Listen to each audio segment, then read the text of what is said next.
అందరికీ నమస్కారం.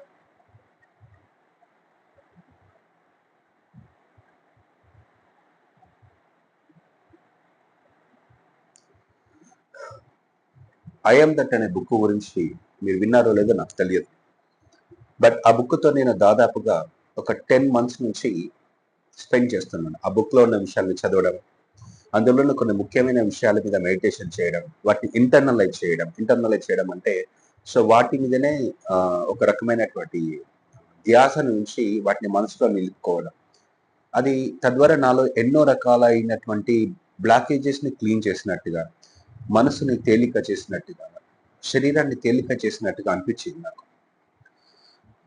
ఇది ఎవరైతే ఆహ్, కోరుకున్న జీవితాన్ని పొందడం కోసం, లేదంటే ఆధ్యాత్మికత వైపు వెళ్ళడం కోసం ప్రయత్నిస్తారో, జీవితాన్ని సంపూర్ణంగా ఒక లోతుగా జీవించాలనుకుంటారో, ఏ క్షణానికి ఆ క్షణాన్ని జీవించాలనుకుంటారో వాళ్ళకి అద్భుతంగా ఉపయోగపడుతుంది. ఓకే.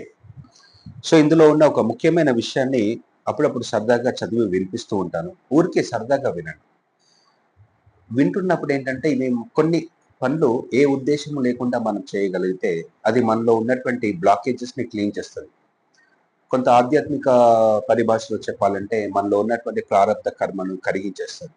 అప్పుడు మనము మరింత సునాయాసంగా చాలా ఈజీగా లైఫ్‌లో ఉన్నటువంటి హార్డ్‌నెస్ అనేది కష్టం అనేది తగ్గిపోతా ఉంటది. ఇంకొకటి చెప్పాలి అంటే మన సబ్‌కాన్షియస్ మైండ్‌లో ఉన్నటువంటి ఆహ్, ఇన్ ఈ ఏమంటారు ఇంప్రెషన్స్, డాటా మెమరీ అనేది క్లీన్ అయితా ఉంటది. ఏ రకంగా చెప్పినా గూడా దాని యొక్క మీనింగ్ ఒకటే. ఇక్కడ ఒక ముఖ్యమైన విషయం ఉంది. ఇందులో ఉన్న 3 విషయాలు. ఫస్ట్, మనకి కావాల్సిందల్లా పరిపూర్ణంగా సారీ. మనకి కావాల్సిందల్లా నిశ్శబ్దంగా, మౌనంగా, ప్రశాంతంగా ఉండే మనసు. Second point. ఒక్కసారి మనసు గనుక ప్రశాంత పడితే మిగతాదంతా సరిగ్గా జరుగుతుంది. మూడోది, మనసు ప్రశాంతంగా ఉంటే అది మనలో ఉన్న అంతర్గత శక్తుల్ని మేల్కొల్పి మన ప్రయత్నం లేకుండానే అద్భుతాలు జరిగేలా చేస్తది.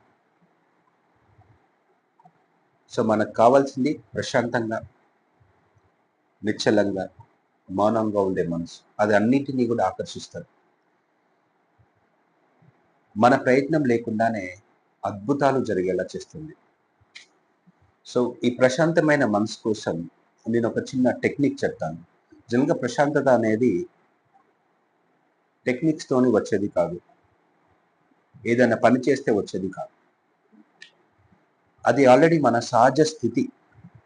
మనం పుట్టుకతో ఎలాగైతే హార్ట్, లివర్, హ్యాండ్స్, లెగ్స్ ఎలాగైతే శరీరాన్ని తెచ్చుకున్నామో, బై బర్త్ మనకు ప్రశాంతత, ఆనందం, శాంతి అనేది బై బర్త్ ఈ ప్రకృతి అనండి, దేవుడు అనండి, విశ్వం అనండి అది ఇచ్చింది.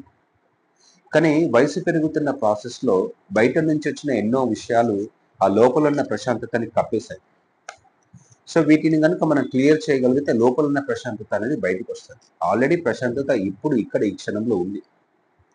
దానికోసం కష్టపడాల్సిన అవసరం లేదు. ఇది ఎలాంటిదంటే సూర్యుని కిరణాలొచ్చి మన రూమ్‌లో పడుతున్నాయి. కానీ కిటికీ అనేది అడ్డుగా ఉంది. మీరు సూర్య కిరణాలు మన రూమ్‌లో పడడం కోసం ప్రయత్నించాల్సిన అవసరం లేదు. అంటే సూర్యుని తేవాల్సిన అవసరం లేదు. వెలుగుని తేవాల్సిన అవసరం లేదు. వెలుగు రాకుండా అడ్డుగా ఉన్నటువంటి విండో అనండి, లేకపోతే డోర్ అనండి కొంచెం అలా పక్కకు జరిపితే చాలు. ఈ టెక్నిక్స్ అనేటివి కూడా మన మనసులో చేస్తున్నటువంటి గోల లోపల, వాటి వల్ల లోపల ఉన్న ప్రశాంతతని, ప్రేమని మనము ఆ జీవ మూలాన్ని అంటారు. సృష్టి మూలాన్ని, జీవితాన్ని మనం ఎక్స్‌పీరియన్స్ కాలేకపోతున్నాం. దానికోసం ఈ చిన్న టెక్నిక్‌ని ట్రై చేసి చూడండి. చాలా మందికి చాలా అద్భుతంగా పనిచేస్తది. చాలా మందికని ఎందుకన్నానంటే కొంతమందికి కొన్ని పని చేయకపోవచ్చు. బట్ ప్రయత్నించి చూడండి. జనరల్‌గా మనం శ్వాస లోపలికి తీసుకుంటాం కదా! శ్వాస మొత్తాన్ని బయటికి వదిలేసి ఆపేయండి. ముఖ్యంగా బయటికి వదిలేసిన తర్వాత ఆపేస్తే అక్కడ ఆలోచనలన్నీ ఆగిపోతాయి. ఎందుకంటే మనం తీసుకునే ప్రతి శ్వాస జన్మ తీసుకోవడం లాంటిది. శ్వాస వదలడం అనేది ఒక మరణం లాంటిది. మీరు గమనిస్తే, సరిగ్గా గ్రహిస్తే, భూమి మీదకి వచ్చిన ప్రతి వ్యక్తి ఎవరైనా ముందు చేసే పని శ్వాసను తీసుకోవడం. చివరిగా చేసేది ఆఖరి శ్వాస అంటారు, వదిలేయడం. సో మీరు శ్వాస వదిలేశారు అంటే కాస్త మరణించారు అని అర్థం. సో శ్వాస వదిలేసిన తర్వాత మీరు మళ్ళీ తీసుకోకపోతే ఆ క్షణంలో అక్కడ మరణం అనేది ఉంటుంది. కాబట్టి ఇది శారీరక మరణం కాదు, మానసికంగా కొంత ప్రయత్నపూర్వకంగా మనం మరణించడం. అంటే మనం ప్రశాంతంగా లేకపోవడానికి కారణం అనేది మన మనసు లోపల ఉన్న నేను నేను నేను నేను నేను అనే భావన.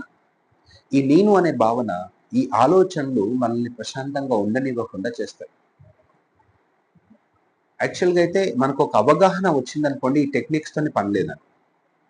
ఎప్పుడైతే మనకు అవగాహన కొంచెం తక్కువగా ఉంటుందో, మన మనసుని మనం కంట్రోల్ చేయలేమో, అది మన మీద ఒక దాడి చేస్తుందో, అలాంటప్పుడు ఈ టెక్నిక్స్ పనికొస్తూ ఉంటాయి.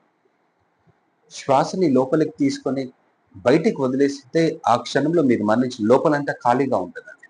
శ్వాస పూర్తిగా బయటికి వదిలేసి లోపలంతా ఖాళీ, ఆ స్పేస్, ఆ ఎంప్టీ స్పేస్ మీద దృష్టి పెట్టడం. ఇలా మీకు రోజు మొత్తంలో వీలైనప్పుడల్లా కూడా శ్వాస లోపలికి తీసుకొని తర్వాత బయటికి వదిలేసిన తర్వాత ఆపేసి, శ్వాసను ఆపేసి లోపల ఉన్న ఎంప్టీ స్పేస్ మీద కాస్త దృష్టి పెట్టండి. మీరు ఎప్పుడైతే ఎంప్టీ స్పేస్ మీద దృష్టి పెడతారో మైండ్ కొంచెం ఖాళీ అవుతుంది. అప్పుడు ప్రశాంతత అనేది వస్తుంది. ఎప్పుడైతే ప్రశాంతత వస్తుందో మన జీవితంలో ప్రయత్నం లేకుండానే అద్భుతాలు జరుగుతాయి. ఇది మొదలు పెట్టండి. కొద్ది రోజుల పాటు దీన్ని ప్రయత్నిస్తూ ఉండండి. కొన్ని నెలల పాటు ఊరికే సరదాగా చేయండి. మరి చేసినప్పుడల్లా ఆ క్షణంలో మీకు కాస్త తేడా తెలుస్తుంది. మీరున్న సిచ్యువేషన్ని బట్టి ఒక 3-5 సార్లు, ఖాళీగా ఉంటే ఒక 11 టైమ్స్ అలా చేయండి. చాలా అద్భుతమైనటువంటి రిజల్ట్స్ ఇస్తారు. Thank you very much. Have a great day.